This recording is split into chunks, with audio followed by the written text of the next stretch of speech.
Sir আপনার কি মনে হয় যে কোন স্টেরয়েডটা সব থেকে বেশি ক্ষতি করে, যেটা ইনজেক্টেবল না যেটা ওরাল? দেখো স্টেরয়েড মানে স্টেরয়েড জিনিসটা তো অতি অবশ্যই ক্ষতিকারক, কিন্তু কোনটা ওয়াটাই বেশি ক্ষতিকারক। হ্যাঁ ওয়াটটা তো মানে এটা তোমরা কিন্তু এই জিনিসটা থেকে দূরে থেকো। জাস্ট এটা তোমাদের নলেজ বাড়াবার জন্য দেয়া হচ্ছে ইনফরমেশন। এখন নলেজ আরো বেশি হয়ে যায় ছেলেদের। গুগল খুললেই তো গুগল খুললেই তো সাইকেলের একটা লম্বা লিস্ট পেয়ে যাচ্ছে। দেখো জেনে নাও, তারপরে তোমাদের ব্যক্তিগত ব্যাপার। তোমরা এই প্রফেশনে যেতে চাও কি যেতে চাও না, ফিট থাকতে চাও কি কমপ্লিট করতে চাও। কমপ্লিট করতে গেলে আলাদা ব্যাপার, ফিট থাকাটা আলাদা ব্যাপার। আর হ্যাঁ, স্যার যেটা বললো যে যেটাই করো নিজেদের পকেট বুঝে নিজেদের ক্ষমতায় করো, মা বাবার উপরে ভরসা করে কিন্তু কোনোদিন করো না। আর এটার কোনো ফিক্সড অ্যামাউন্ট নেই যে আমি মান্থলি 10,000 খরচ করবো কি 15,000 খরচ করবো। যে যত খরচা করবে তার তত বেটার হবে, যত গুড হবে তত মিষ্টি হবে। একদম সিম্পল বাংলা ভাষা। তো স্যার ওইটাই হচ্ছে ব্যাপার। ওরাল সবসময় হার্মফুল বেশি। ওরাল সবসময় হ্যাঁ বেশি হার্মফুল হয়, লিভার কিডনি তোমার ড্যামেজ করে বেশি। তো সেটা অ্যাভয়েড করা বেটার। আর সব থেকে বড় ব্যাপার তো আগে ব্লাড টেস্ট করা উচিত। আর আমি জানি না এইটা নিয়ে কমেন্ট করাটাও ঠিক নয়, তাও বুঝে শুনে সেরকম কোনো লোকের আন্ডারে জয়েন করা উচিত, সেরকম কোনো নলেজেবল কোনো পার্সনের আন্ডারে জয়েন করা উচিত যার থরো নলেজ আছে এই সম্বন্ধে। কারণ মানে আমি যদি এই ওষুধপত্রের ব্যাপারটা যদি সাইডেও রাখি, জিনিসটা তো আলটিমেটলি একটা সায়েন্স। আমি আজকে তোমায় চিনি না, আজকে ফার্স্ট টাইম দেখছি, you are 31 years old. Next 3 মাসের মধ্যে তোমাকে আমি ট্রান্সফর্ম করবো, কিভাবে করবো? আমাকে তো কিছু নলেজ তো ভেতরে থাকতে হবে, সায়েন্সের নলেজ থাকতে হবে তো, যে কোনটা কি আছে কি নেই। আর তার সাথে সাথে আমার এক্সপিরিয়েন্স, হ্যান্ডস অন এক্সপিরিয়েন্স, যে আমি হ্যাঁ জানি, এতগুলো কাজ করেছি, এতগুলো ট্রান্সফর্ম করেছি আমি, তো সেটাকে আমি কাজে লাগাতে পারবো। এবার না করে এই হাতুড়ে ডাক্তার যেরকম হয় আর কি, সেটা না যাওয়াটাই বেটার। কারণ at the end of the day ultimately শরীর আমার, টাকা আমার, ওয়েস্ট হলে আমারই হবে, উল্টো দিকে লোকটার কিছু হবে না।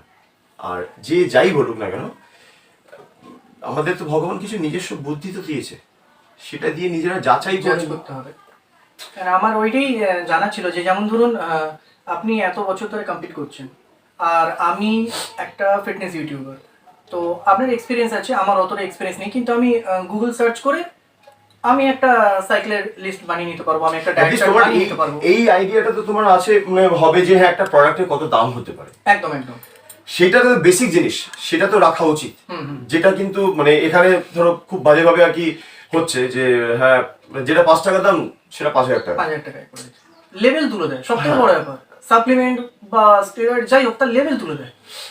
মানে আমি তোমাদের আগেও বলেছি, মানে আমি যখন প্রথম জিম জয়েন করেছিলাম তখন একটা আয়রন ক্লাবে জয়েন করেছিলাম, তো আমাদের কোনো অত ভালো ভালো জিম ছিল না। তো আমারই এক ফ্রেন্ড ওই জাস্ট দূরে একটা কম্পিটিশন খেলেছে, এবার এখন কম্পিটিশন খেললেই তো সে তো গুরু, তো সবাই তাকে খুব স্যার স্যার স্যার স্যার করতো। তো স্যারও সেরকম ভাবে সবাইকে গাইড করতো, পার্সোনাল ট্রেনিং দিলে তখনের এতে কত 400 টাকা না 300 টাকা করে নিত। জিমের মাইনে ছিল 20 টাকা, স্যার আমাদের নিত 300 টাকা 400 টাকা করে পার্সোনাল ট্রেনিং দেবে। তো সেই সময় স্যার আমাকে একটা ডাব্বা দিয়েছিল এইটুকু, তো গায়ে কিছু লেবেল নেই, সাদা রঙের ডাব্বা, ভেতরে একটা পাউডার রয়েছে, বললো 1 চামচ ব্যায়াম করার আগে, 1 চামচ ব্যায়াম করার পরে। অতীব জঘন্য খেতে, তার থেকে মনে হয় চুনের জল খাওয়া ভালো। ঠিক আছে, তো আজকের ডেটে গিয়ে জানতে পারি জিনিসটার নাম ক্রিয়েটিন। আর আমাকে স্যার বলেছিল তখন যে 4 লিটার 5 লিটার করে জল খেতে হবে, আর কিছু না, দেখবি চেহারা তৈরি হয়ে যাবে। তো চেহারা তো ঘন্টা কিছুই তৈরি হয়নি, উল্টে সেই ডাব্বা পড়েও রইলো। বাড়িতে মায়ের গালাগালও শুনলাম। সেই সময় আমার মানে কোনো নাম বলেনি, কিছু বলেনি, আমাকে বলেছিল এটা 800 টাকা দাম। আমারটা কিরকম হয়েছিল, আমাকে প্রথমে বললো যে এইভাবে চিট হয় সাপ্লিমেন্ট, এএনএস, আমার নাম মনে আছে, এএনএস, হ্যাঁ একটা মুখ কাটা একটা বডি বিল্ডারের ছবি। এবার বলে এটা খেলে বডি তৈরি হয়ে যাবে। কি বলছো, সত্যি এই একটা দে? হতেই পারে না। বলে হ্যাঁ সত্যি কথা বলছি, একটা খেলে বডি তৈরি হয়ে যাবে। বাবা জ্যাকপট তো। নিয়ে আসা মা তো দেখে মানে কি অবস্থা, মানে যা তা কাণ্ড, ওইসব কি ছাইপাস নিয়ে এসছি, যদি পিস পিস আছে। তো খেলাম, সবই তো বেরিয়ে গেল পটি দিয়ে, কিছুই তো হলো না। তারপরে সেই ট্রেনার স্যারকে বলছি যে কিছু তো হলো না, সব তো বেরিয়ে গেল। বললে একটা খেলে হয়ে যাবে। ও আচ্ছা, এটা ঠিক হলো না তো। তাহলে না তোকে একটা অন্য জিনিস নিতে হবে। হ্যাঁ, মানে একটা experiment অন্য তার তো মাইন্ডসেট রয়েছে যে ও তো বেচবে আমাকে, হ্যাঁ, যে ওকে কি মাল দেবো দিয়ে ওখান থেকে 4টে পয়সা কামাবো, তাতে আপনার যাই হোক। যাই হোক। পান মশলার প্যাকেট হয়, হ্যাঁ, হ্যাঁ ট্রান্সপারেন্ট প্যাকেট, ওপরটা জিপ টাইপে থাকে না, আটকে দিই, একটা দারুণ জিনিস দেবো, বোমবাস্টিক। আচ্ছা বাবা ঠিক আছে, নীল কি রঙের, নাম কি কত দাম? 5,000 টাকা লাগে। নীল রঙের, গোলাপি দিয়েছিল। আচ্ছা গোলাপি ছিল ওই সময়। 30টা ট্যাবলেট, 30টা ট্যাবলেট, আবার বলছি ভালোবার করে বলছি, শুনে রাখো, 30টা ট্যাবলেট, হি চার্জ মি 5,000 রুপিস। সেই সময়, আজকের ডেটে না। ঠিক আছে, এবার 5,000 টাকা রোজগার করতে কি লেভেলের এফোর্ট দিতে হয়। 5,000 টাকায় এরকম প্রচুর বহু ফ্যামিলি রয়েছে যারা সংসার চালায় 5,000 হ্যাঁ টাকা, হ্যাঁ অবশ্যই। এখনো স্টিল হ্যাঁ, অনেকের মাইনে আছে 5,000 টাকা, আর সে 5,000 টাকা তুড়ি মেলে নিয়ে নিল, জাস্ট লিটারেলি 30টা ট্যাবলেট দিয়ে। 30টা ট্যাবলেট দিয়ে, যেটা তাই দাম নয়, আজকে প্রত্যেকে জানে কোনটা কি দাম। এনিওয়েজ, কি পেলো সে? আমার নয় 5,000 গেল, আলটিমেটলি কি পেলো? নাথিং। সে যেখানে থাকার সে আরো ডিটেরিয়েট করলো, তার প্রতি একটা বাজে মাইন্ডসেটও তৈরি হয়ে গেল ট্রাস্ট লেভেল থাকলো না। যে এবার যেহেতু ওই একটা ট্রেনারের থেকে আমি ধাক্কা খেলাম, নর্মাল কোর্সেই আমার তো মেন্টালিটি হয়েই গেল যে যেখানেই যাবো রামসাম যত মধ্যে সব তো এক। চিট করবে। তো আমি তো শিক্ষা, আমি আমি তো নিজে আমি নলেজেবল, আমার এডুকেশন রয়েছে, ইটস বেটার কি আমি নিজে স্টাডি করি, নিজে দেখি, নিজে জানতেও পারবো, একটা নলেজও গ্যাদার হবে, নিজেটা নিজেই করবো। ক্ষতি হলে আমার নিজে আমি বুঝবো, তো অন্তত অন্য কেউ ক্ষতি করেনি, নিজে তখন নিজের বুদ্ধিতে হ্যাঁ, করবো। তাই করলাম, আমি সেইভাবেই এগোলাম। তারপর মানে আই ওয়াজ রাইট, আজকে তাই সিচুয়েশনও তাই রয়েছে। একদম। মেন ব্যাপার হচ্ছে নিজেকে জাজ করতে শেখো। পড়াশোনা শিখিয়েছে মা বাবা, যে বুদ্ধিটা ভগবান দিয়েছে, আর এডুকেশন থেকে যেটা পেয়েছো, দুটোকে একসাথে লাগাও। কম্বাইন করে কাজে লাগাও। নিজেকে জাজ করো, অন্যদের জাজ করতে শেখো। মানে আমিও ফিটনেস ইউটিউবার, স্যার মানে ফিটনেস ইন্ডাস্ট্রিতে আছেন, দুজনে একই লাইনে থাকলেও নলেজ কিন্তু আকাশ পাতাল তফাৎ।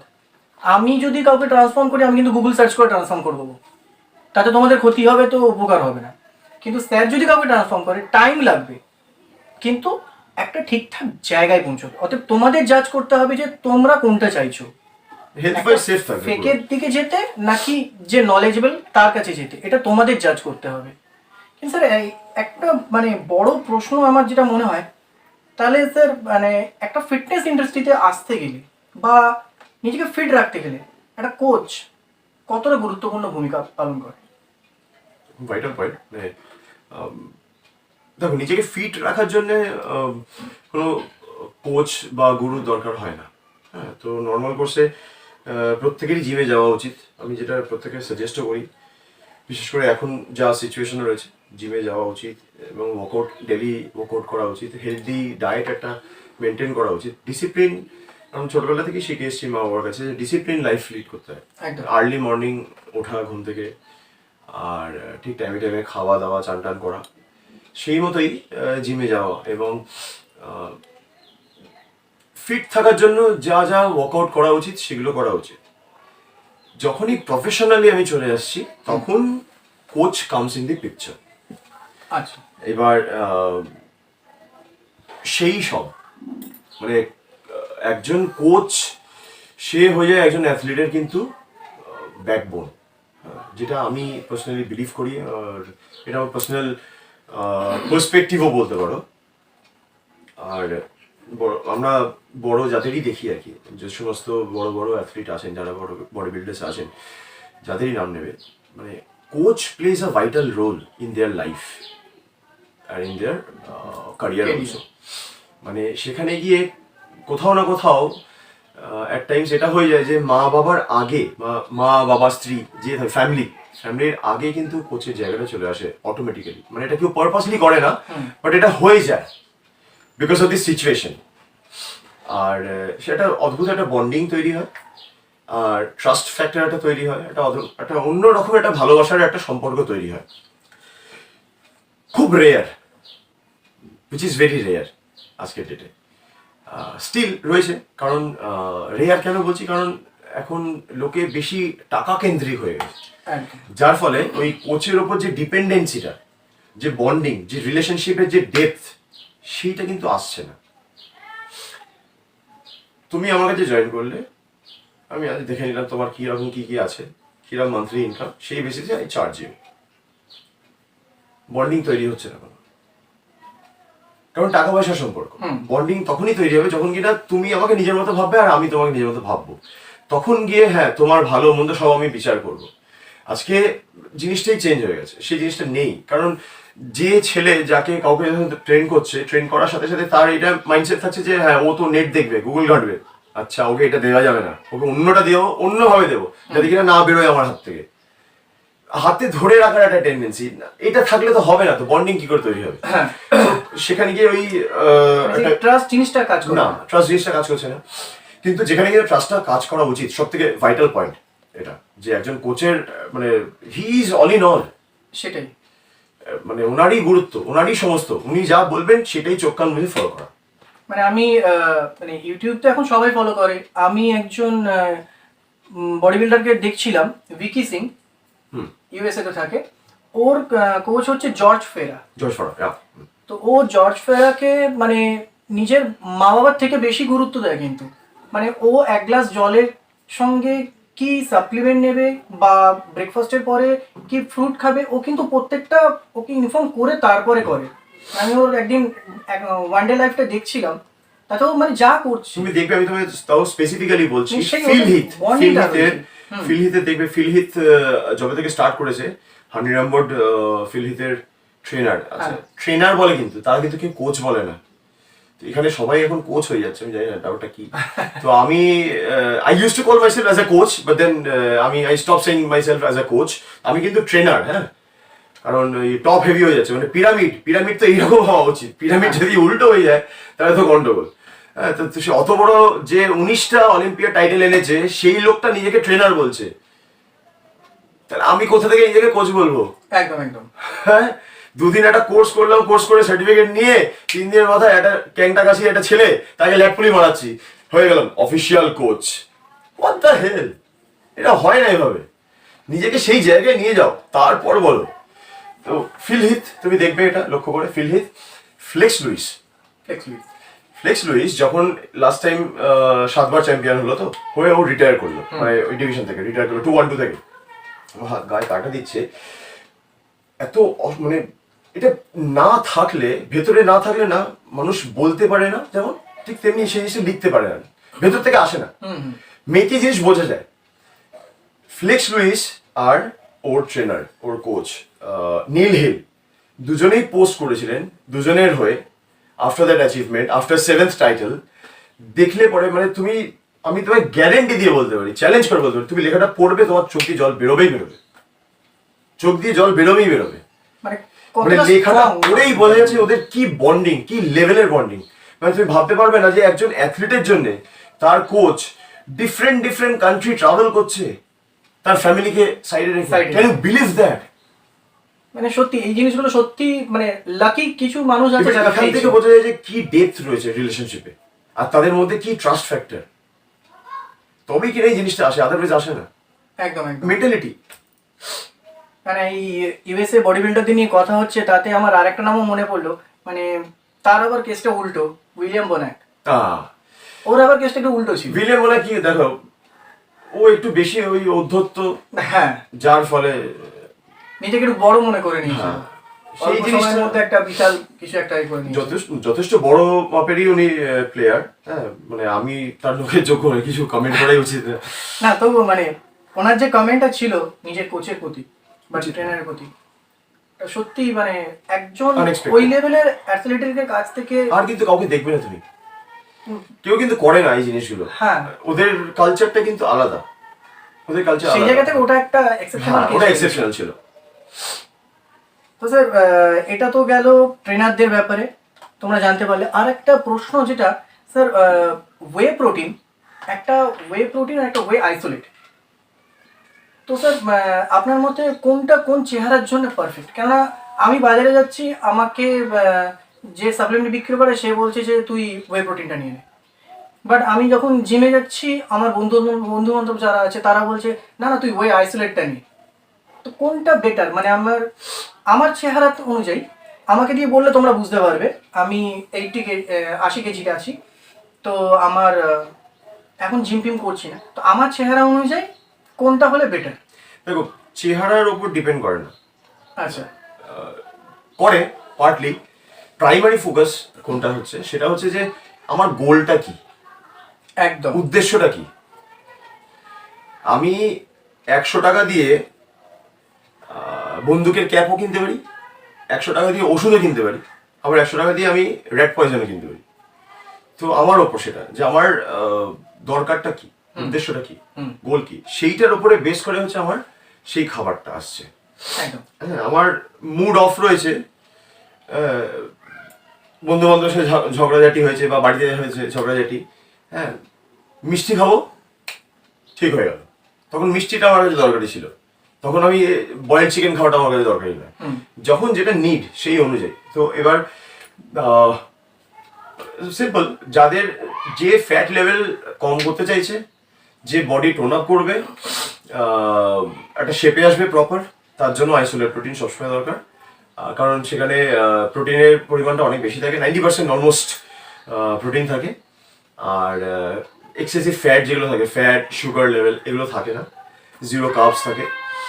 আর যেটা ওয়ে থাকছে হচ্ছে কনসেন্ট্রেটেড, সেটা হচ্ছে যারা ধরো মিল রিপ্লেসমেন্ট করতে চাইছে বা নিজেদের প্রোটিন সোর্সটাকে চেঞ্জ করতে চাইছে, তাদের জন্য whey protein is good, concentrate. মানে এটা ক্লিয়ার করে নাও ভালো করে। আইসোলেট প্রোটিন অনেক বেশি এক্সপেন্সিভ হয়, তার কারণ হচ্ছে যেহেতু সেখানে প্রোটিনের মাত্রাটা অনেক বেশি থাকছে, অনেক বেশি এক্সপেন্সিভ, হ্যাঁ, সেটার জন্য অনেক বেশি এক্সপেন্সিভ হয়। অ্যান্ড ইজি টু ডাইজেস্ট, সেটার ডাইজেস্ট হয় অনেক তাড়াতাড়ি, আমাদের বডিতে অনেক তাড়াতাড়ি অ্যাবজর্ব করে, rather than concentrate protein. Hydrolysed আবার আরো ফাস্ট অ্যাক্টিং। আচ্ছা, 15 মিনিটস, তারপরে এটা হচ্ছে 30 মিনিটস, আর কনসেন্ট্রেটেড 45 মিনিটস। রাফলি বলছি আমি, এটা বেসড অন সাম রিসার্চ, রাফলি যে এরকম মোটামুটি টাইম লাগে আমাদের বডিতে জিনিসটা অ্যাবজর্ব করতে। আচ্ছা। আর স্যার, এটা তো গেল মানে সাপ্লিমেন্টের ব্যাপারে, তোমরা জানলে সাপ্লিমেন্টের ব্যাপারে, কোচের ব্যাপারে, গিয়ারের ব্যাপারে, প্রত্যেকটাই কিন্তু তোমরা নিজেরা চিন্তা ভাবনা করবে, তারপর কিন্তু একটা ডিসিশন নিও, সম্পূর্ণ ডিসিশনটা তোমাদের উপরে। একটা ছোট জিনিস দিকে আমি ইন্টারাপ্ট করলাম, একটা ছোট্ট জিনিস আমি অ্যাড করতে চাই। এখন যেটা দেখি যে ছেলেমেয়েরা অনেক ফ্যান্সি সাপ্লিমেন্ট ইউজ করে, হ্যাঁ, মানে ফ্যান্সি সাপ্লিমেন্ট বলতে বিটা অ্যালানাইন, তারপর ধরো কেউ নিল অ্যামিনো লিকুইড, তো এরকম নানান ধরনের, মানে পাঁচমিশালি আর কি। দরকার নেই, যেটা দরকার নেই সেটা কেন আমি করব? বেকার, আমি তো টাকা ওয়েস্ট করছি। যতটুকুনি দরকার ততটুকুনি ইউজ করাটাই বেটার, মানে স্টিক টু দি বেসিক, যেটা আমি বলবো। গিয়ারের ক্ষেত্রেও সেম অ্যাপ্লিকেবল। মানে আমরা যদি আমাদের পুরোনো যাদেরকেই দেখবো আর কি, আইডল যাদেরকেই দেখবো, শোয়াজেনার থেকে আরম্ভ করে যেই হোক না কেন, রনি কোলম্যান থেকে আরম্ভ করে, প্রত্যেকে কিন্তু বেসিকে স্টিক করে থাকে। এত বেশি ফ্যান্সি আইটেম এখন হয়ে গেছে, এত বেশি অপশনস অ্যাভেলেবল হয়ে গেছে, ছেলেমেয়েরা কি করছে, তারা ওই দিকে এগিয়ে যাচ্ছে, মানে একদিকে ফোকাস করতে পারছে না, মাইন্ডে ডাইভার্ট হয়ে যাচ্ছে। তার ফলে কি, একবার এক এক রকম প্রোডাক্ট ইউজ করছে, ড্যামেজটা ভেতরে হচ্ছে, ডিলারের লাভ হচ্ছে, সেই ডিলারের লাভ হচ্ছে, তার ব্যাংক ব্যালেন্স বাড়ছে, নিট রেজাল্ট জিরোতেই আটকে যাচ্ছে, গ্রোথ নেই, বডিতে কোনো চেঞ্জেস হচ্ছে না। একদম। বিভিন্ন ফরেন তোমার কম্পোনেন্ট খালি যাচ্ছে, ভেতরটা তো ঝাঁঝরা হচ্ছে, ভেতরে তো কেউ জানে না, বাইরে চাকচিক্য থেকে কি হবে। তো stick to the basic, stick to the basic. In fact ওয়ার্কআউটেও আমি তাই বলবো, স্টিক টু দি বেসিক। কারণ চেস্ট বানাতে হবে, তো চেস্টটাকে আমার বড় করতে হবে। বেঞ্চ প্রেস মারো, ফ্লাই মারো, নর্মাল জিনিস। ইউটিউব থেকে কে কি করলো সেখান থেকে, হ্যাঁ, অ্যারাউন্ড দ্য ওয়ার্ল্ড, কেন? সে তো বেচছে, ওটা বেচছে, ভিডিওটা ইউটিউবে বেচে ও ওখান থেকে ইনকাম করছে। সে হয়তো ওখান থেকে কিছু শেখো, সে ওটা করেই না হয়তো, ইনফ্যাক্ট কারেক্ট, হয়তো করেই না, দরকার নেই তো এগুলো, কেন? মানে এগুলো বোকাও। বেসিক জিনিসে স্টিক করে থাকা উচিত, কনসিস্টেন্ট থাকতে হবে, অ্যান্ড পেশেন্স রাখতে হবে। এই জিনিস এখানে দরকার, উইদাউট পেশেন্স হবে না, শর্টকাটে, মানে লং টাইম গেম এটা, লং টাইম। স্যার, আমার মানে সকালে ঘুম থেকে ওঠা থেকে রাত্রে শুতে যাওয়া অবধি বাড়িতে আমি যা খাওয়া দাওয়া করি, মানে বাড়িতে ধরুন ওটস খাচ্ছি, দুধ খাচ্ছি, ডিম খাচ্ছি, মাছ মাংস অ্যাভেলেবেল আছে, হ্যাঁ, মানে ভাত রুটিও ঠিকঠাক আসে, শাকসবজিও ঠিকঠাক আসে। তো আমার যতটা ক্যালোরির দরকার আছে আমি ফুড থেকে পেয়ে যাই, তাহলে কি আমার সাপ্লিমেন্টে যাওয়ার দরকার আছে? হ্যাঁ, কিছু কিছু ক্ষেত্রে যেরকম যেরকম ধরো তুমি ওয়ার্কআউট করছো, ওয়ার্কআউট করে এবার হতেই পারে তোমার যা লাইফস্টাইল আছে, যা স্কেডিউল রয়েছে সেটা খুব হেক্টিক। হুম আমরা যেটা দেখতে পারি যে সেলস অ্যান্ড মার্কেটিং প্রফেশনালসরা অনেক বেশি হয়ে গেছে, হুম। বেশি মাত্রায় রয়েছে, বা আইটি প্রফেশনালস অনেক বেশি আছে, যাদের কাছে টাইম লিমিট খুবই আর কি রয়েছে, কম। রেস্ট্রিক্টেড। মানে আমার পিস্তত দাদা ও আইটিতে রয়েছে, এবার মানে পুরো বাধা ধরা আর কি, একটা বন্দি টাইপের জীবন। মানে ওকে 6টাতেই জিমে যেতে হবে, 6টা থেকে 6:45 অবধি খালি ওকে ওয়ার্কআউট করতে হবে, 6:45 হি হ্যাজ টু লিভ। কারণ যদি দেরি হয়ে যায় ও ছেলেকে তাহলে স্কুলে দিতে যেতে পারবে না, ছেলেকে স্কুলে যাওয়া দেরি হয়ে যাবে, তারপরে অফিস অ্যাটেন্ড করা দেরি হয়ে যাবে। তো এই টাইম কনস্ট্রেন্ট যেটা হয়ে গেছে, যার ফলে কি হয় তখন খাবার খাওয়া ইজিলি তখন হয় না, আর একটা বাড়ির লোকের উপর একটা বার্ডেন হয়ে যায়। সেই মোমেন্টগুলোতে প্রোটিন শেক আমার রইলো, আমি জাস্ট জলে গুললাম, খেয়ে নিলাম, তো আমার ইজি জিনিসটা অনেক বেশি ইজি অ্যাফোর্ডেবল হচ্ছে ইন টার্মস অফ ফ্লেক্সিবিলিটি। হুম। বা ধরো আমি ট্রাভেল করছি, আমার কাছে খাবার নেই। খাবার নেই, হয়তো ছিল খাবার, গরমকাল আমাদের এখানে হিউমিডিটি বেশি, স্পয়েল হয়ে গেছে, হয় আমারও অনেকবার হয়েছে। অনেকবার। যদি আমাদের সাপ্লিমেন্টটা থাকে, মানে ফর দ্য টাইম বিং হাতের পাঁচ রইলো, তাহলে ওটা খেয়ে নিতে পারবো। অ্যাটলিস্ট আমার সেই গ্যাপটা গেল না, আমার প্রপার নিউট্রিশনটা গেল, মানে সাবস্টিটিউটে ওটাকে আমি কাজে লাগাতে পারবো। একদম একদম একদম। আর তাও মানে right amount of calories, right amount of protein যদি আমি বলি যাওয়া দরকার যার, সেখানে যদি আমরা র প্রোটিনে চলে যাই অনেক বেশি হয়ে যাবে, এক্সপেন্সিভ হয়ে যাবে। মানে আর বাড়ির লোকের কাছে যদি আজকে আমি বাড়িতে এসে হঠাৎ করে বলি অল অফ আ সাডেন মা আমার 30টা করে রোজ ডিম খেতে হবে, মা তো মাথায় বাজ পড়বে, আরে বাপ রে, কি বলি পাগল হয়ে গেছিস নাকি, 30টা করে ডিম? আমার মতো প্রথমেই বলবে, তুই যদি 30 টাকা খাস, তোর বাবা কি খাবে, তোর মা কি খাবে, তোর ভাই কি খাবে? ওরে বাবা রে বাবা। তুমি বিশ্বাস করবে না, আমি যখন স্টার্ট করেছিলাম বাজারে ডিমওয়ালা আমার ছবি এনে দিয়েছিল দোকানে, মানে কেন রোজ একটা করে ক্রেট লাগে বলে, most popular sale. Most popular selling. ঠিক আছে, তো এবার সেই জিনিসগুলোকে কাটল করা যায়। হুম। আমার আজকে এগ হোয়াইটের পাউডার পাওয়া যায় আচ্ছা। মার্কেটে অ্যাভেলেবেল, এক স্কুপে 10টা ডিম আসে, আচ্ছা। 8 থেকে 10টা। তাহলে আমি অতগুলো ডিম কেন কিনবো? ডিম কেনার দরকার নেই, একটা খালি এগ হোয়াইট পাউডার কিনলাম, 1 স্কুপ ঢাললাম, জলে গুললাম, খেয়ে নিলাম, আমার যে রিকোয়ারমেন্টটা সেটা কমপ্লিট হয়ে যাচ্ছে। গ্যাসের খরচাটা কমলো। নাহলে কি 10খানা করে ডিম চাপাতে হচ্ছে মাকে, মার জন্য ওটা একটা এক্সট্রা হেডেক, প্লাস টাইমটাও। টাইমটা যাচ্ছে। 10টা ডিম ছাড়াবো, কুসুম ফেলবো, খোলা ছাড়িয়ে তারপর সাদাগুলো খাবো, এবার কুসুমগুলো ফেলবো আবার, নাহলে কাউকে দিতে হবে, যাকে দেবো তার তো পেট খারাপ হবে। আর 10টা ডিম এমনি খাওয়াটাও খুব হয়ে যায়, অনেক সময় ভমিটিং হয়ে যায়। এবার সেই জিনিসগুলো ফ্লেক্সিবল হয়ে গেছে না, সেগুলো তোমার সেটার জন্য সুবিধে।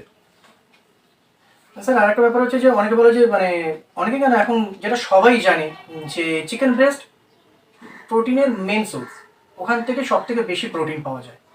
তো এরকম অনেকেই আছে, যেরকম আমি সবসময় অ্যাফোর্ড করে উঠতে পারি না, বা আমাদের অনেক বন্ধু বান্ধব আছে রেগুলার চিকেন ব্রেস্ট অ্যাফোর্ড করতে পারে না। তো সেই জায়গায় সাবস্টিটিউট কি নিতে পারে তার জায়গায়? 3টেই সোর্স আছে, ডিম, চিকেন, মাছ। এই 3টের বাইরে যেতে পারবে না, কারণ 3টের বাইরে যেতে পারবে না বলাটা ভুল, তাহলে তোমার গোলটাকে চেঞ্জ করে দিতে হবে। না, আমার কম্পিট করবার কোনো নেই, আমি জাস্ট একটা ডিসেন্ট চেহারা অ্যাচিভ করতে চাই। ব্যাস, তাহলে হ্যাঁ যে কোনো ধরনের প্রোটিন সোর্স চলতেই পারে। এগুলো হচ্ছে first class protein, animal protein যেগুলো আছে, যেগুলো মাসল বিল্ড করতে সাহায্য করে। আচ্ছা। বাদ বাকি যা আছে ভেজ প্রোটিন, সেগুলো কিন্তু আমাদের অতটা সাহায্য করে না। হ্যাঁ, তার আর ক্যালোরি পরিমাণও বেশি থাকে, ফ্লাকচুয়েট হয়ে যায়। এবার যার ফলে কি হয়, মানে আমার অ্যাকচুয়াল যে গোল, ডিজায়ার্ড গোল, সেটাতে আমি রিচ করতে পারবো না। বাট হ্যাভিং সেড দ্যাট, তোমার মতো সেই সমস্ত গোল রয়েছে, হ্যাঁ চলতে পারে। এরকম নয় যে তোমার জন্য আজকে কিন্তু ম্যান্ডেটারি নয় যে তোমাকে চিকেন ব্রেস্ট এভরিডে একটা এক্স অ্যামাউন্ট অফ পোর্শন খেতেই লাগবে, কারণ তোমার সেই গোলটাই তো নয়। না, তুমি সেটা চেঞ্জ করতেই পারো, তাতে কোনো অসুবিধা নেই। বা একদিন তোমার চিকেন স্কিপও হয়ে গেল, মানে সেটার জন্য কোনো প্রবলেম না নেই। কিসের হাম, কারণ তুমি তো তোমার গোলটা সেরকম সেট করোই নি। না, আমার তো একটা মানে জাস্ট ডিসেন্ট চেহারা বানাবার দরকার। হ্যাঁ, ভদ্রসূপ একটা চেহারা হলো যে হ্যাঁ আমি যাতে জামা কাপড় পরলে ঠিকঠাক লাগে, হ্যাঁ তার জন্য তো মানে বেসিক জিনিস। যদি 2 দিন ওয়ার্কআউটে তোমার মিস হয়, কিছুই হবে না তাতে, কোনো মহাবড় অসুস্থ হবে না তাতে। একদম। স্যার আর একটা ব্যাপার যেটা মানে অনেক বড় বড় ট্রেনাররা বলে, হ্যাঁ, তো ইউটিউবে অনেকে বলে যে সয়াবিন জিনিসটা যতটা ছেলেরা কম কনজিউম করবে তত ভালো, নাকি সয়াবিনে নাকি এস্ট্রোজেন লেভেল বেড়ে যায়, স্পামের উপরে প্রবলেম করে, স্পাম কাউন্টিং কমে যায়। তো তাহলে কি মানে ছেলেদের জন্য কি সয়াবিনটা একদম বাদের খাতায় দিয়ে দিতে হবে? দেখো আমি যেটা বলতে পারি, রিসার্চ আছে অনেকগুলো। এবার রিসার্চে যেগুলো বলছে যে মানে সেরকমভাবে প্রুভেন নয়। কিছু স্টাডিজ আছে যে স্টাডিজে বলছে যে মানে দেখা গেছে, যেটা অনেকগুলো সোর্স থেকে দেখা গেছে যে মোটামুটি ধরো 15 ক্যান্ডিডেট তাদের সয়াবিনের ওপর রাখা হয়েছিল। এবারে রাখার পর over a period of time সেখানে দেখা যাচ্ছে যে তাদের টেস্টোস্টেরন লেভেল কম হয়েছে। কারণ ওখানে সাইটোএস্ট্রোজেন বলে একটা কম্পাউন্ড থাকে যেটা উইচ ইজ ভেরি হাই। সে কি করছে, ওই মলিকিউলটা তখন কি করে, তোমার ইস্ট্রোজেন লেভেলটাকে বাড়িয়ে দিচ্ছে, টেস্টোস্টেরনটাকে কম করে দিচ্ছে। ঠিক আছে, এটা স্টাডিজে দেখা গেছে, কিছু কিছু রিসার্চ। ওয়্যারএজ আবার এটাও রয়েছে তার সাথে সাথে অ্যানিমালের, হ্যাঁ অ্যানিমালের স্টাডিজে রয়েছে যে কিছু হয়ইনি, মানে যেরকম ছিল টেস্টোস্টেরন কোনো এফেক্টই করেনি, মানে দ্বিমত রয়েছে। আচ্ছা। তো স্টিল মানে এখন জিনিসটাই খুব ডাইসি, মানে হতেও পারে নাও হতে পারে। কারণ স্টাডিজ যখন বলছে, রিসার্চ যখন বলছে, আমি সেখানে গিয়ে মানে কনস্ট্যান্ট হয়ে একটা মানে কনক্রিটেড কনক্লুশন আমি দিতে পারি না। কারণ আমরা জানবো কোথা থেকে, জানবো তো স্টাডিজ থেকেই জানবো, রিসার্চ স্টাডিজ থেকেই জানবো। আদারওয়াইজ নাহলে আমাকে নিজেকে পরীক্ষা করতে হবে, নিজের উপরে অ্যাপ্লাই করে দেখতে হবে যে আদৌ কমছে কি কমছে না। তো বেস্ট অন স্টাডিজ এই দুখানা জিনিস রয়েছে। আর এছাড়া মানে সবাই জানতেই পারবে ইন্টারনেটে গেলে। মানে এটাকে কি এরকম ভাবে বলা যেতে পারে যে এক একজনের চেহারাতে এক এক রকমের কাজ করে? ডিপেন্ড করে। দেখো হরমোনাল ব্যাপারটা পুরোপুরি তো আলাদা। কারণ কিছু ছেলে থাকে যারা লো টেস্টোস্টেরন নিয়ে জন্মাচ্ছে, সেটা তো সেটা সয়াবিন খায়নি, কিছু করার তার মা তো সয়াবিন খায়নি, হ্যাঁ। যে জন্য হয়েছে। তো এটা কিছু করার নেই, মানে have to live with it. আর এবার সেটার সাথে সাথে নিজেকে যতটা আমরা চেঞ্জ করতে পারি, পলিশ করতে পারি সেই জিনিসগুলো। কারণ কিছু এটা আমরা দেখেই থাকি, আমরা ডেইলি লাইফে আমরা দেখি, আমাদের প্রফেশনাল ফিল্ডে কিছু ছেলে থাকে যারা একটু মেয়ে ঘেঁষা টাইপের, মানে একটু মেয়েলি টাইপের, হ্যাঁ। যাদের বডি ল্যাঙ্গুয়েজ, বসার ধরন টরন সেগুলো একটু অন্য ধরনের হয়, একটু ফেমিনিস্ট হয় আর কি। এবার সেখানে কিছু করার থাকে না।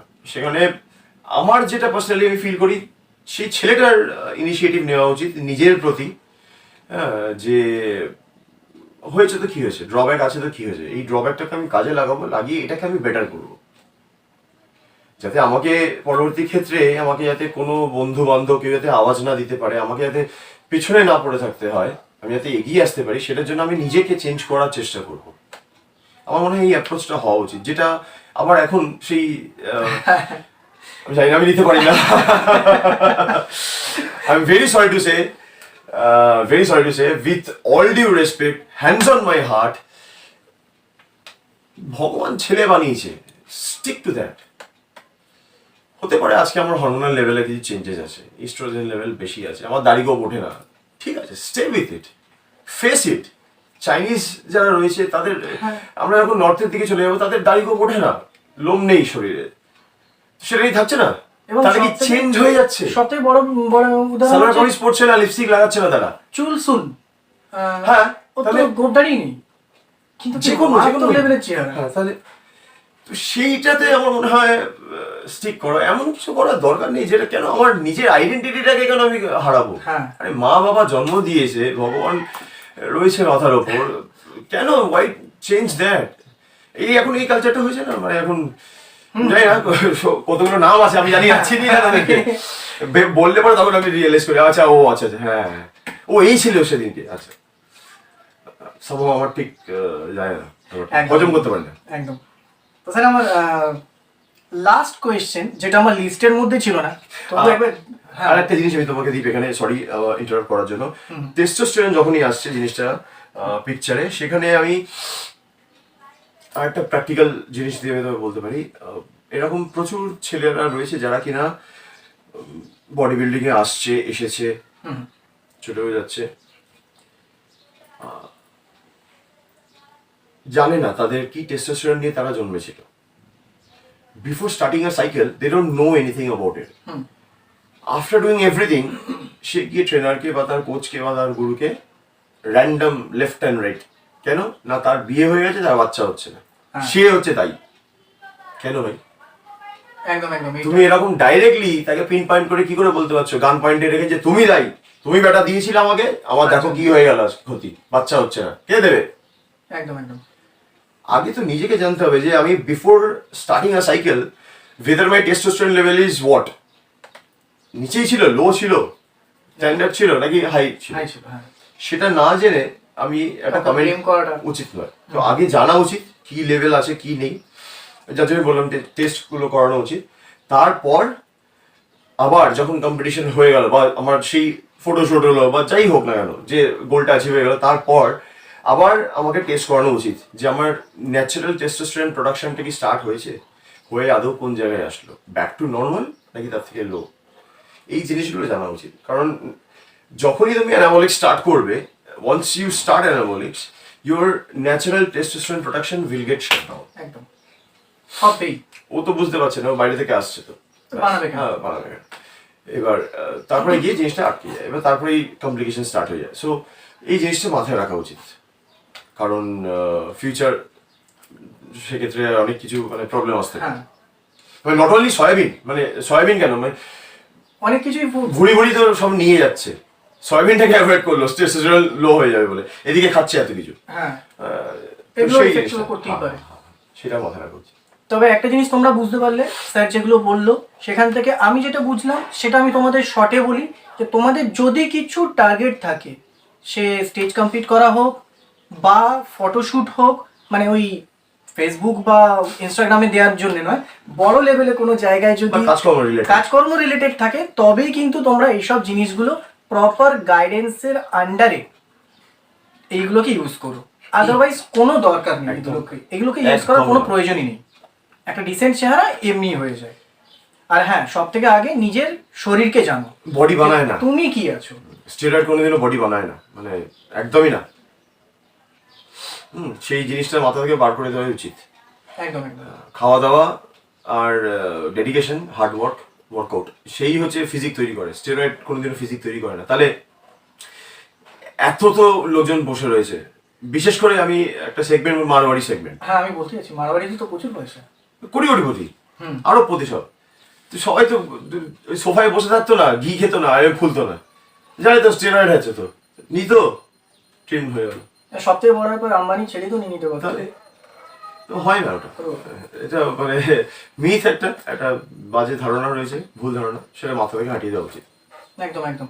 তো স্যার মানে এটা কথাটা শুনে আমার যেটা মনে পড়লো, যে অনেকে এ করে যে নিজের টেস্টোস্টেরন লেভেলটা বাড়াবার জন্য লেগস ওয়ার্কআউট নাকি খুব এফেক্টিভ, এটা কি মানে টেস্টোস্টেরন বেশি সিক্রেট হয় লেগস ওয়ার্কআউট, মানে এটা ট্রু? হ্যাঁ, তো তার মানে সিক্রেট হয় বেশি।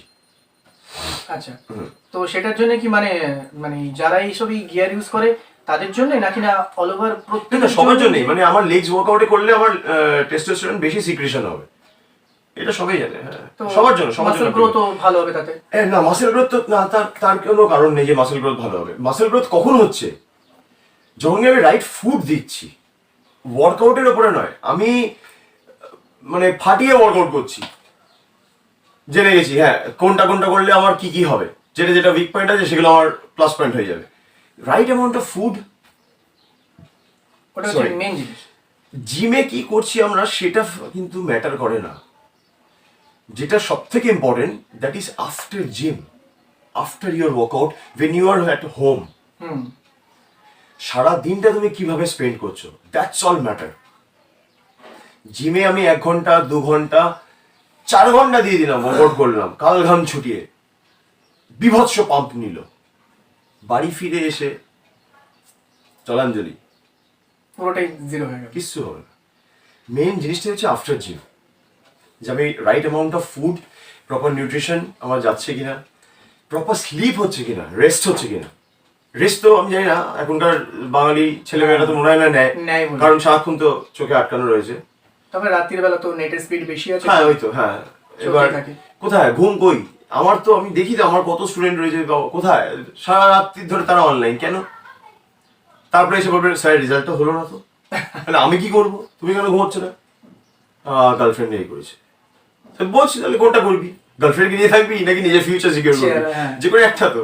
ওইদিকে বাবার থেকে এত টাকা নিয়ে ঢালছিস, ওদিকে গার্লফ্রেন্ড, যে কোনো একটাই স্টিক করো, আগে নিজের ক্যারিয়ার তৈরি করো, গার্লফ্রেন্ড বয়ফ্রেন্ড পরে আসবে, আগে তো ক্যারিয়ারটা আগে নিজে নিজের career। নিজের পায়ে নিজে দাঁড়াতে হবে, সেটা যে না দাঁড়াতে হবে আরেকজনকে কি করে দাঁড় করাবো। একদম একদম।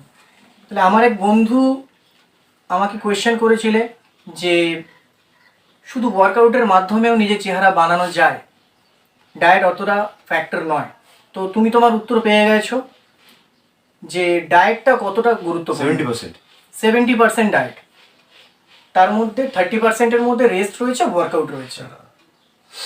এবং স্যারের এবং আমার মানে ডাইহার্ট ফ্যান আমরা যা সলমান খান একটা ইন্টারভিউতে বলেছিল চেহারা তৈরি হয় রান্নাঘরে, জিমে দেয় না।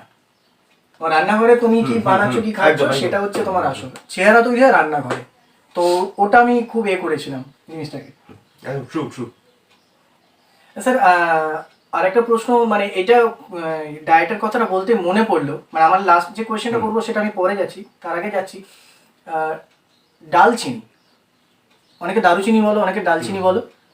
তো দেখি যে আমরা যে ইন্টারন্যাশনাল বডি বিল্ডার যারা আছে তারা খুব এটা খাবারেতে ইউজ করে, তো এটা কি মানে শরীরের জন্য কতটা এফেক্ট হ্যাঁ আছে? খুব ভালো স্পাইসের মধ্যে পড়ে, হ্যাঁ মশলার মধ্যে পড়ে, সিনামন বলি আমরা যেটা, Cinnamon। হ্যাঁ এবার দারুচিনি বলে অনেকে, অনেকে দারচিনি, দারুচিনি হ্যাঁ। দারচিনি।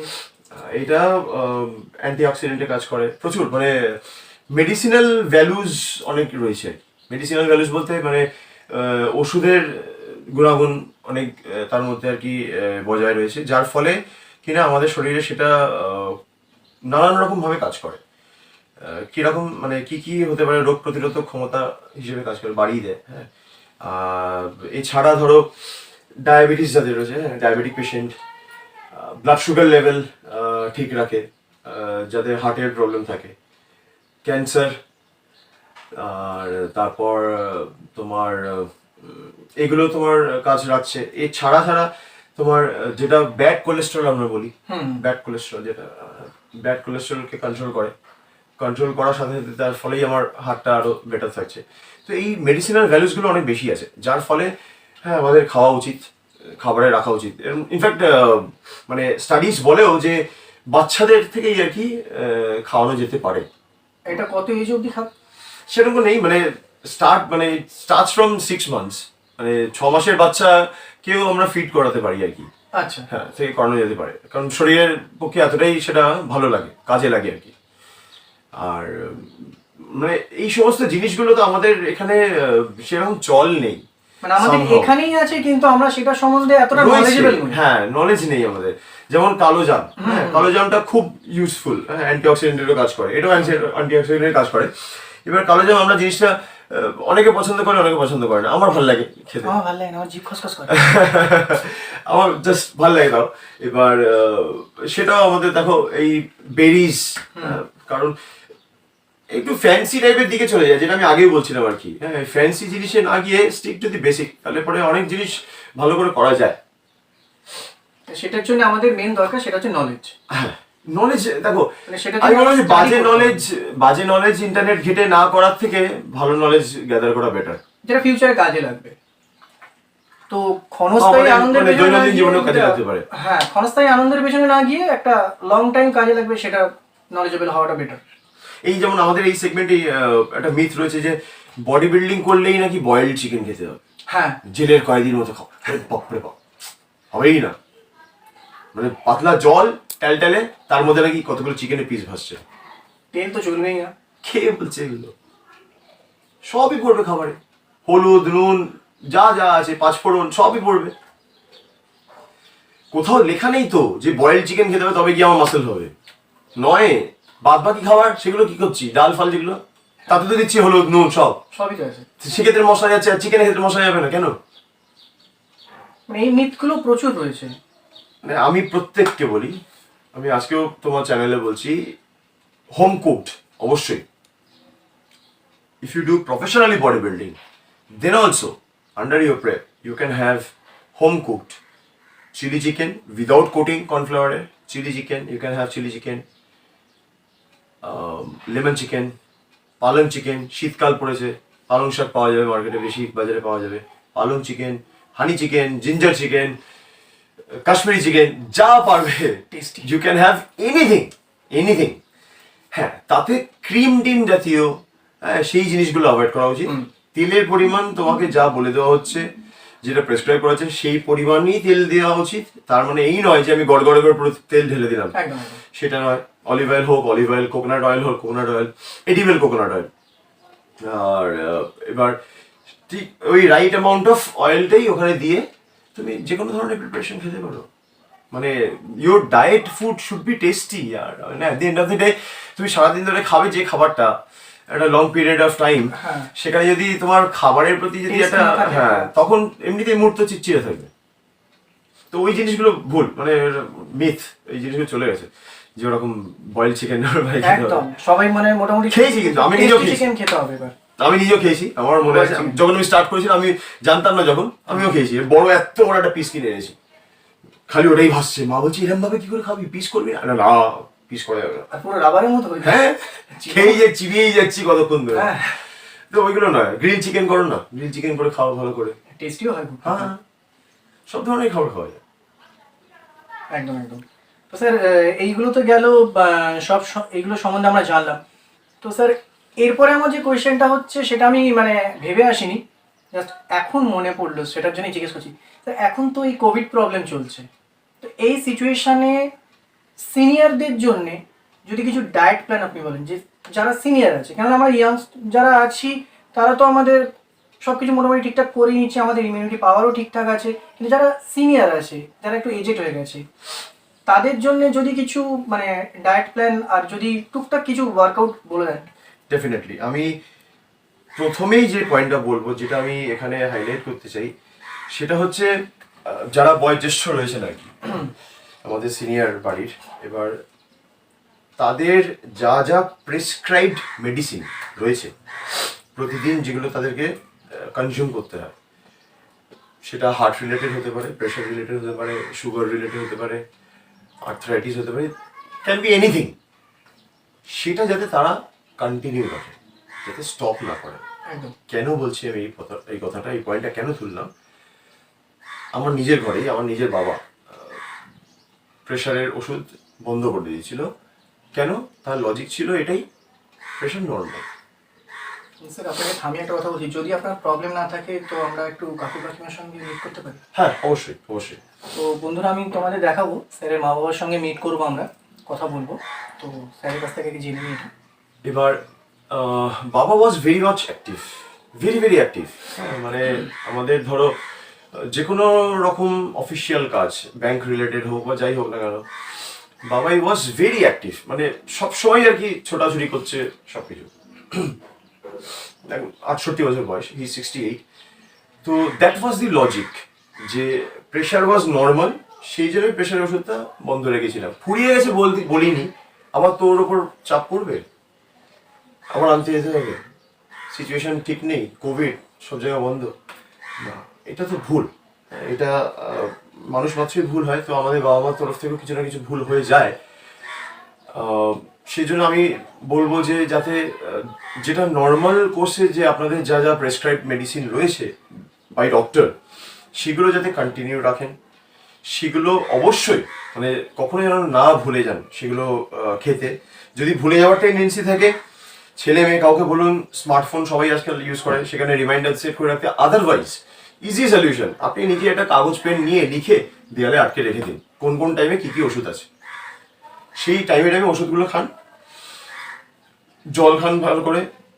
স্যানিটাইজার তো প্রত্যেকেই জানি আমরা যে কিভাবে ইউজ করতে হয়, বেশি স্যানিটাইজার ইউজ করা উচিত নয়, কারণ স্কিন খারাপ করে, আলটিমেটলি ওখানে অ্যালকোহল পরিমাণ অনেক বেশি থাকে, তো স্কিনের প্রবলেম হতে পারে। অ্যাভয়েড করুন পাবলিক গ্যাদারিং, সেগুলো অ্যাভয়েড করুন। আর অতি অবশ্যই হেলদি ডায়েট, মানে আমাদের বিশেষত বাঙালির মধ্যে একটা কালচার আছে যে আমরা একটু কার্বস ঘেঁষা, ভাত রুটি ঘেঁষা অনেকটা, মানে রাদার দেন প্রোটিন আমরা হয়তো একটা মাছ খাচ্ছি, ভাত খাচ্ছি, এরকম পাহাড় থালা প্রমাণ, ভর্তি করে, হ্যাঁ, হ্যাঁ। সেটা নয়। বয়স আমাদের বাড়ার সাথে সাথে কিছু ফ্যামিলিতে আমি এটাও দেখেছি যে এজ রয়েছে, মানে ধরো 75 বছরও বয়স হয়ে গেছে, কিন্তু মাছটা ওই গড়গড়ে করে তেল দিয়ে না, এটা একদম আমি হাত জোর করে আমি আপনাদের সবার কাছে অনুরোধ জানাচ্ছি, যাদেরই আপনাদের বয়স অ্যাবভ 60 ইয়ার্স, তারা কিন্তু প্রপার ডায়েট মেনটেন করুন। ডায়েট এরকম কোনো রকেট সায়েন্স নয় যে হ্যাঁ ডায়েট করতে হবে বা কিছুই নয়। বাড়িরই খাবার আপনি 3 বেলা কি 4 বেলা যবেলাই আপনি খাচ্ছেন, সেই খাবার পরিমাণটাকে কমিয়ে আনুন। খাবার হচ্ছে এমন একটা জিনিস, আমরা যত বাড়াবো তত বাড়বে, যত কমাবো তত কমবে। আপনার জন্য যতটা সাফিসিয়েন্ট সেইটুকুনি পোর্শনই খান। ভাত আর রুটির পরিমাণটাকে কম রাখুন।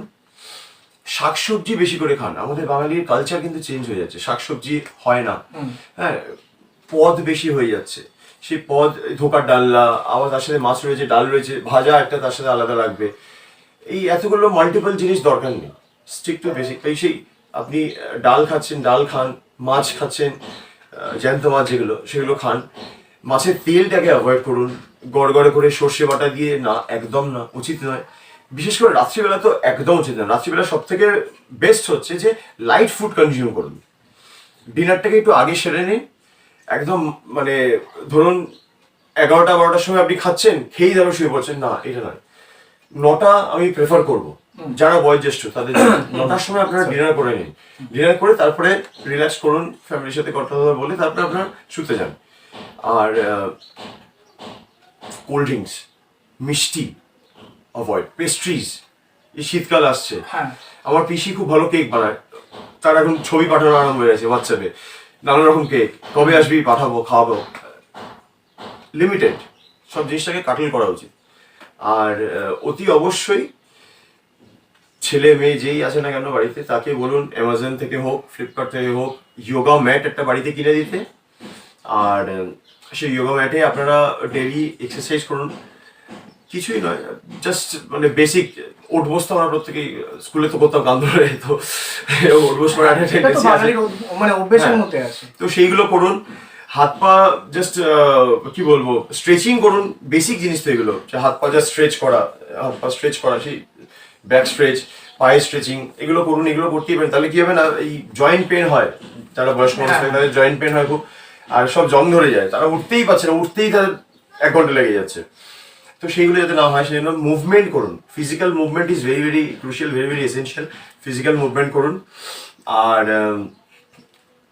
বেসিক যদি বাড়িতে যদি ছোটোখাটো টুকরো টাকরা যদি কিছু মানে এক্সারসাইজের যদি ইকুইপমেন্ট, মানে ডাম্বেল আমি বলছি আর কি, ধরো ছোটো 1 কেজি 2 কেজি যদি রাখা থাকে তাহলে ভালো। আর না হলে পরে যদি তাও না থাকে, জলের বোতল তো রয়েছেই, সেটা দিয়ে দিয়েই হালকা হালকা ওয়ার্কআউট করা যেতে পারে। আদারওয়াইজ রেজিস্ট্যান্স ব্যান্ড এরকম পাতলা একটা টিউবের মতো হয় রবারের, সেটাই কিছু না, সেটাই নিয়ে জাস্ট এরকমভাবে ওঠানামা করুন, এরকমভাবে তুলুন 2-4টে এক্সারসাইজ, তাহলে কি হবে না, আপনার অ্যাটলিস্ট জয়েন্টসগুলো ক্লিয়ার থাকবে।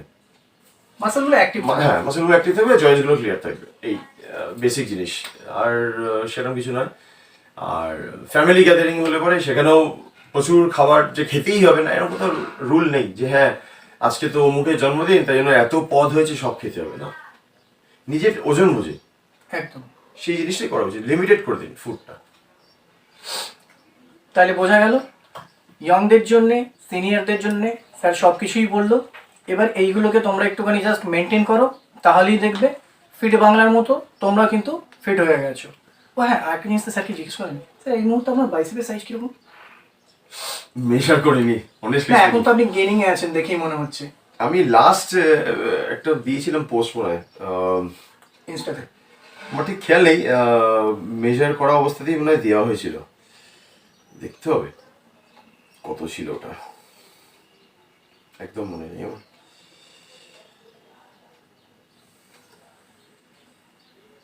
সেটা মনে হয় কি ক্যাজুয়ালি বলে দিল 18.5। আমার 14 যেতে যেতেই জিভ বেরিয়ে যাচ্ছে। 8.5। আরে ওটা আমারও হয়েছিল একটা টাইমে। হ্যাঁ, মানে 1/2 ইঞ্চি বাড়ছে না, দাদাকে বলে বলে হয় না, কি বাড়বে এটা কবে, বলে ওরম ভাই বাড়ে নাকি, ইলাস্টিকের মতো নয় তো জিনিসটা। মানে আজকে সেটা ওই 18.5। এমনি আপনার সব থেকে হাইয়েস্ট সাইজ কত গেছে? 19 19। গাইস 19 সিরিজ করেছিলাম আমি। 19 রিচ করেছিলাম, আমার কম্পিটিশনে ঠিক পরে পরে আর কি 19 রিচ করেছিলাম। আর ভালো বড় মানে দামড়া সাইজ ছিল আর কি। মানে তাহলে বুঝতে পারছো আমাদের ওয়েস্ট বেঙ্গলের জন মানে বিস্ট। জলের থেকে বড়। ক্যামেরায় হয়তো অতটা বুঝতে পারছেন কিনা জানি না, বাট আমি স্যারের সামনে বসে আছি, একটা হিউজ বিস্ট পুরো একটা, মানে আমি তো এরকম ভাবে পাবো বলে মনে হয় না। স্যারের হাইট যা যা উফ। গেইন করেছিলাম আমি 102 কেজি অবধি গেইন করেছিলাম ওই টাইমটাতে। ভেবে না, এগুলো আমাদের কাছে স্বপ্ন। তো যাই হোক স্যার, আপনার সঙ্গে কথা বলে খুব ভালো লাগলো, অনেক ইনফরমেশন আমাদের বন্ধুরা পেলো আমার আপনার খুব কাছ ভালো থেকে। লাগলো, মানে এই এই মাধ্যমটাও খুব দরকার। হ্যাঁ, তোমার যে ইনিশিয়েটিভটা নিয়েছো যার ফলে এই আমরা জিনিসগুলো পৌঁছতে পারি, অ্যাটলিস্ট একদম একদম রাইট মেসেজগুলো আমরা যাতে অডিয়েন্সের কাছে পৌঁছতে পারি, সেটাই সব থেকে বড় ব্যাপার। আর আমি তোমার এই এফর্টটাকে আবার অ্যাপ্রিসিয়েট করছি, মানে সত্যি খুব ভালো কাজ। আর দেখা যাক চেষ্টা করে যে আমরা বাংলাকে ফিট কতটা করতে পারি। একদম একদম স্যার, আপনার সাপোর্ট থাকলে নিশ্চয়ই অবশ্যই, আমরা চেষ্টা করব সবসময় সাপোর্ট আছে। বেটার জায়গায়। সুদীপ্ত দা আমার খুব ফেভারিট। সুদীপ্ত দার ও ইন্টারভিউ নিয়েছিল, মানে আমার অল টাইম ফেভারিট সুদীপ্ত দা।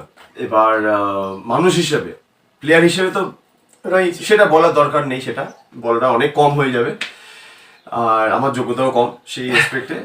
মানুষ হিসেবে সুদীপ্ত সেনগুপ্ত নামটা আসলেই মুখের সামনে একটাই জিনিস ভেসে ওঠে, তার হাসি মুখটা।